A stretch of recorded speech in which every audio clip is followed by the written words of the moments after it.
The president of the Islamic Republic of Iran, Sayed Ebrahim Raisi, arrived on Tuesday in Nicaragua as the second stop of his Latin American tour. Mexico's ruling Morena party moves forward to designate its presidential candidate. And Russian President Vladimir Putin described as catastrophic the military losses of the Ukrainian armed forces.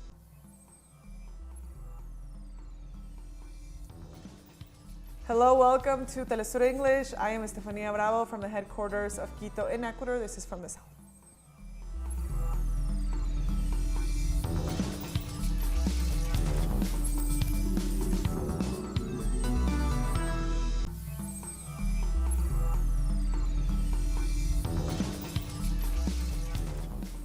The president of the Islamic Republic of Iran, Sayed Ebrahim Raisi, arrived on Tuesday in Nicaragua as the second stop of his Latin American tour. The Iranian president arrived at Manaus Augusto Cesandino International Airport at 4 p.m. local time after a two-day visit to Venezuela. Nicaraguan Foreign Minister Denis Moncada and cabinet ministers of the Nicaraguan government received the Iranian leader and the high-level delegation that accompanies him. Raisi is expected to meet with President Daniel Ortega and sign agreements in several areas.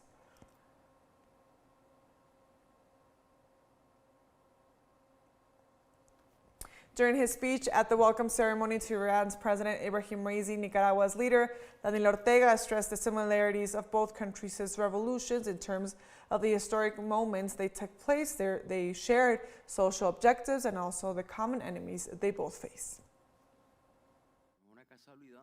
It's not a coincidence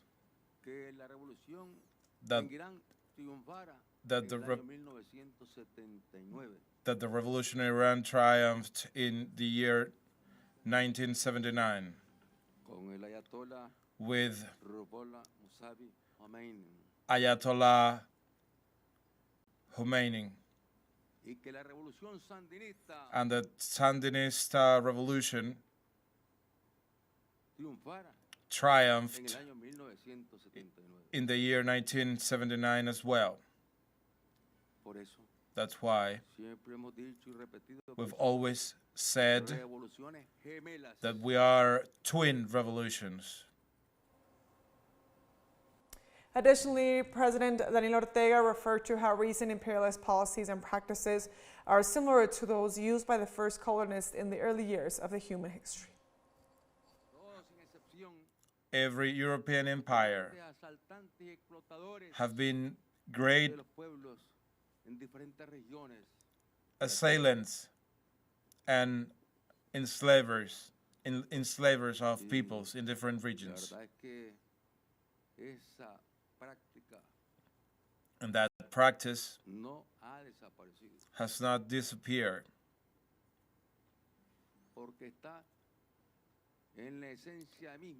because it exists in the very essence of empires.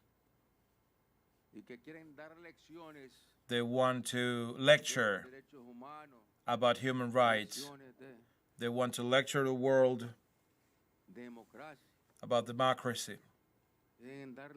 They want to lecture the world about all these, and they want to lecture our peoples about all this. But our peoples are strong.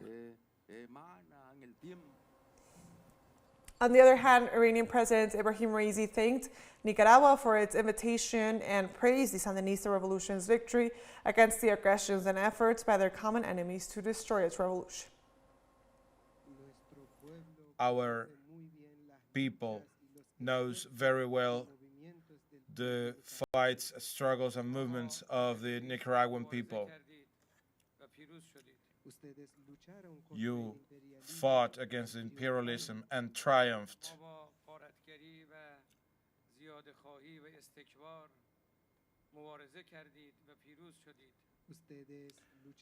You fought the plundering and demands and illegitimate demands of the imperialism and emerged victorious.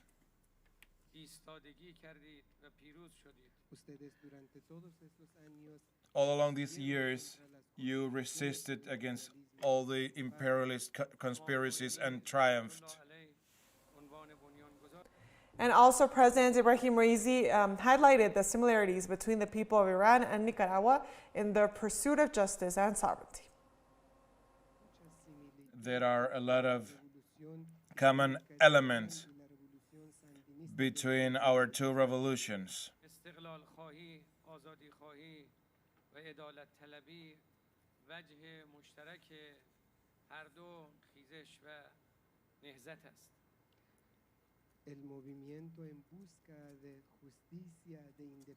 The movement that looks for justice and freedom unite both nations.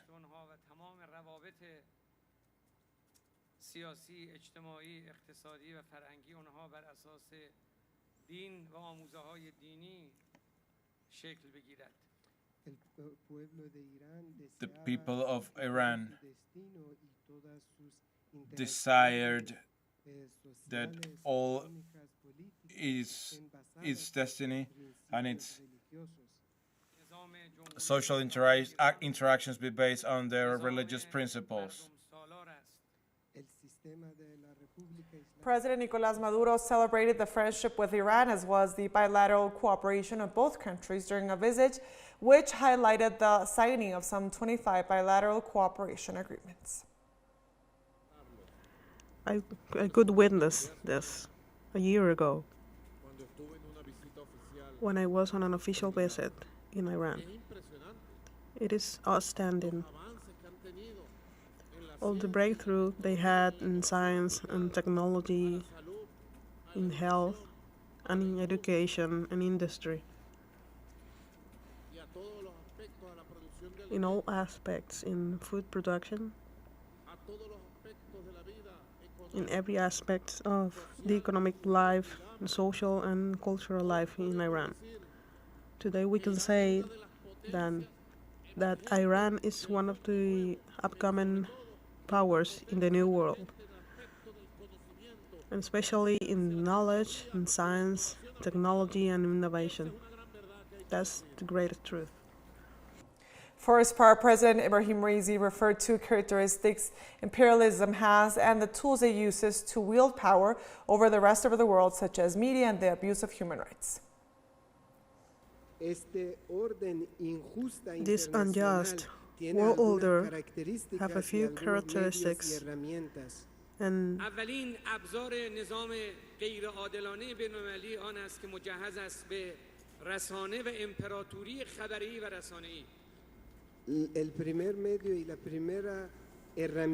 the first tool of the imperialism system and the unjust world order is the media.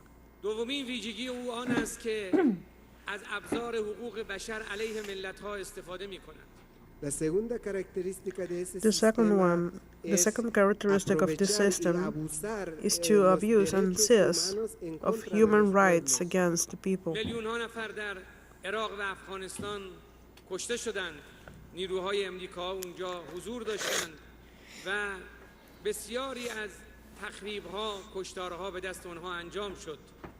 And millions of people lost their life in Iraq and Afghanistan, where the U.S. troops were present and were directly involved in death and destruction in these countries.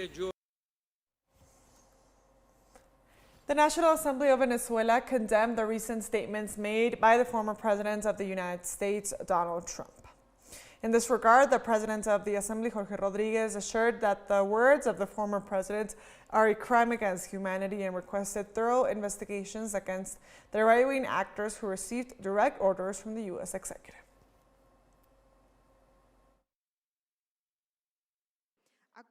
The National Assembly resolved first to categorically reject the statements issued by the former President of the United States of America, Donald Trump, which constitute and demonstrate the hegemonic position of dominance of the United States foreign policy, with the purpose of illegally appropriating the national resources of sovereign nations that do not submit to its imperial design, in order to satisfy its plutocratic interests.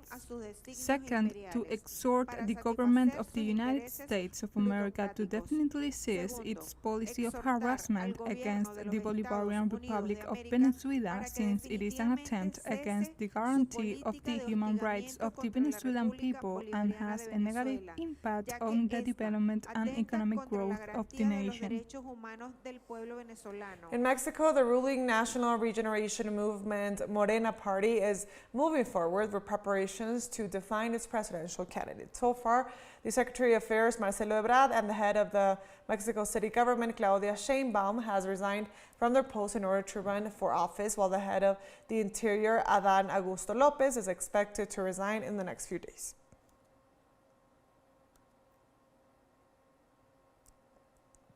In Argentina, social movements and teachers in the province of Jujuy mobilized in rejection of the criminalization of protests by local authorities. The massive mobilization is part of a teacher strike that has been on for an indefinite period of time since last week.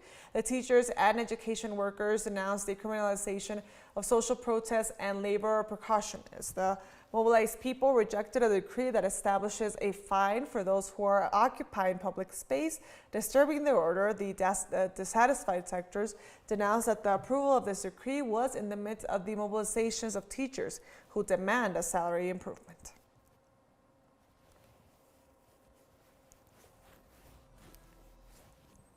We're taking our first break now. Join us again after this, but also don't forget to follow us on TikTok at teleSUR English for more news in different formats. Stay with us.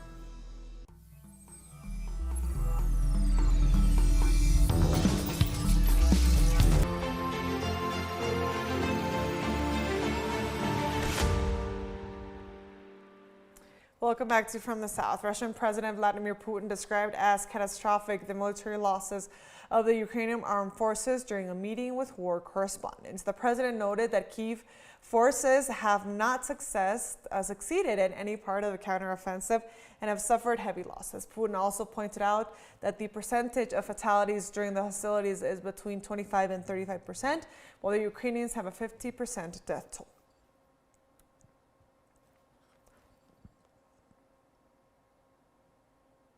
In this context, the Russian president spoke about the possibility of creating an exclusion zone between Ukrainian and Russian territory and said that a martial law in Russia has not been considered since it is not necessary to send more soldiers to the fighting zone. And if this continues, then apparently we will have to consider the question. I say this very carefully. To create some kind of zone on the territory of Ukraine at such a distance from which it would be impossible to access our territory. But this is a separate issue. I'm not saying that tomorrow we're going to start this work. We have to see how this situation develops. But in general, throughout the country, to introduce some kind of a special regime, a martial law, it doesn't make any sense. Today it is not necessary. We need to work more carefully on some issues. On this I agree with you. The Russian Defense Ministry claimed on Tuesday that the country's army attacked Ukrainian operational reserves and a depot with foreign-made weapons and other ammunition. Tonight, the Russian aerospace forces carried out massive strikes with long-range precision-guided air-launched weapons at places where operational reserves of the armed forces of Ukraine are concentrated, as well as an ammunition depot and foreign-made weapons. All assigned targets have been hit. The aim has been reached. The International Atomic Energy Agency's Director General Rafael Grossi said on Tuesday that the Zaporizhzhia nuclear power plant, Europe's largest, faces a serious situation. But I'm very concerned. I'm very concerned because, of course, this is a zone, and you are well informed about the situation in general. This is or quite close to the plant. There is active combat, so we are worrying that there could be, obviously, mathematically, the possibilities of a hit We had those without any counter-offensive, so all the more so now that we have all these combats in the area that this could happen. I will be there for myself for a few hours, but then I am leaving my team. There will be a rotation. Some of our experts there are returning to Vienna, and we are replacing them with a fresh group of experts. We are enlarging the team, so we are trying to make our presence as visible, as impactful as possible to avoid a nuclear accident. Thank you very much. Rafael Grossi was speaking after last week's destruction of the Katkova Dam, which is located south of the nuclear facility. Of course, with the destruction of the dam, the levels of the river and of the reservoir are falling down quite steadily, and there is a limit after which we could not be able to pump water to this reservoir and the channels, which means that we would be left with the water we have inside. Indeed, as I have said already from Vienna, this would not necessarily be a cause for immediate danger, but it is a serious situation because you are limited to the water you have there. If there was a break in the gates that contain this water or anything like this, you would really lose all your cooling capacity from this water. In the Netherlands, the Dutch military intelligence agency revealed that it had in advance informed the U.S. Central Intelligence of Ukrainian plan to blow up the Nord Stream pipelines. Local media reported that the European country's intelligence agency had informed at least 3 months earlier about Kiev's intention to carry out an attack against the oil pipelines.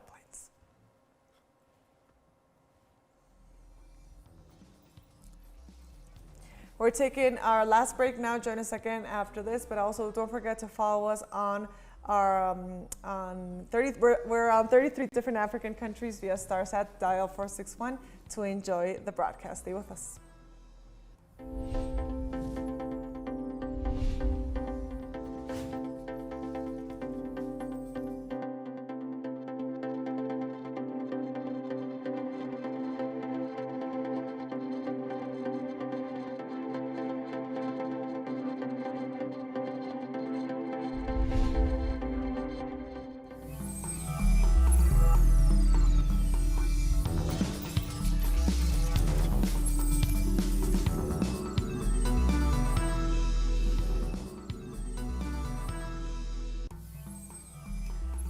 Welcome back to From the South. More news now.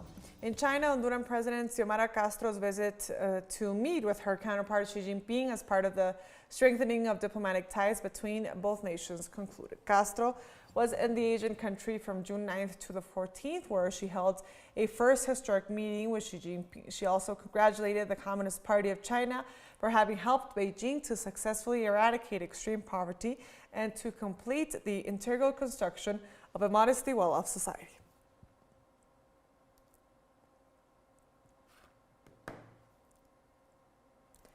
And former U.S. President Donald Trump pleaded not guilty to 37 charges related to alleged mishandling of classified documents. The not guilty plea was entered at a courthouse in Miami, Florida on Tuesday, where the former president was arraigned.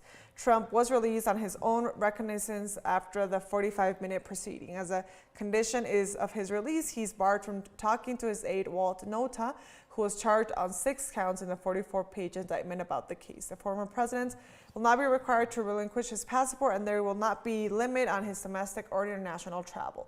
Trump faces charges of obstruction of justice, conspiracy and false testimony, falsification of records, among others.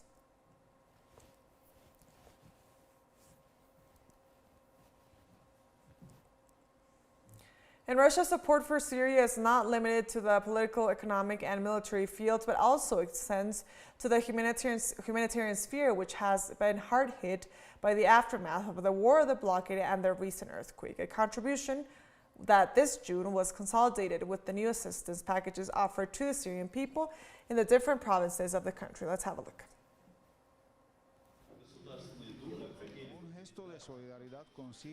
In a gesture of solidarity with Syria, a Russian delegation of 80 people from all specialties offered aid material and gifts to the Psychological Therapy Center for Children and several elderly homes in the city of Damascus.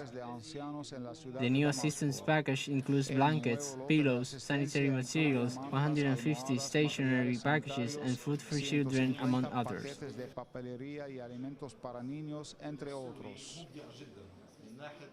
A large Russian delegation is working on the distribution of the goods in the different Syrian provinces.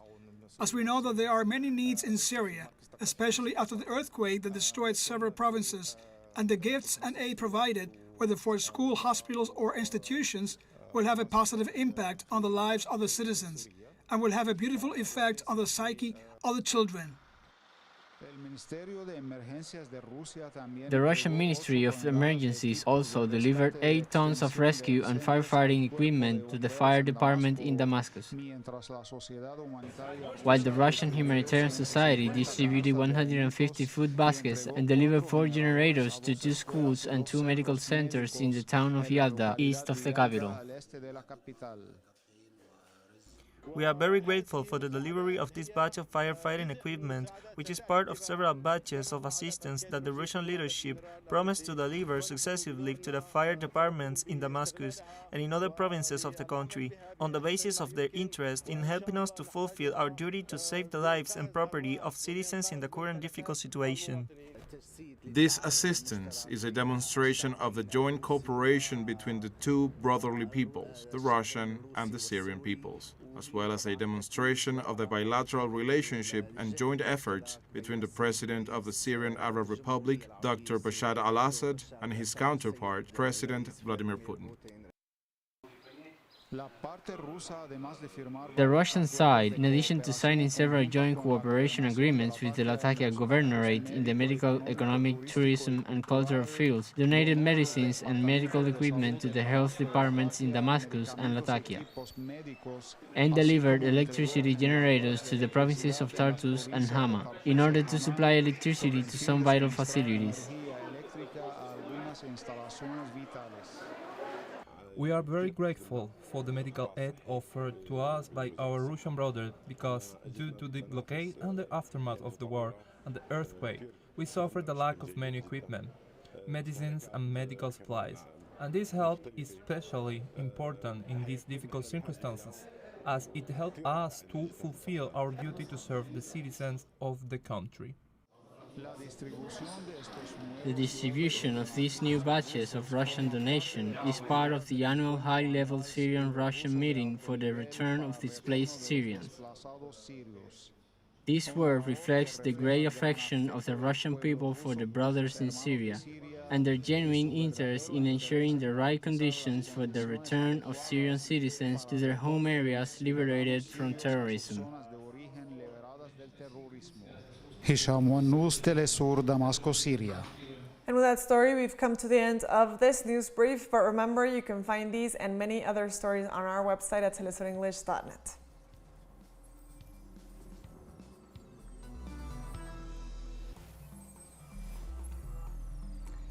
And also be sure to follow us on our socials. We're on Facebook, on Twitter, and on Instagram as well.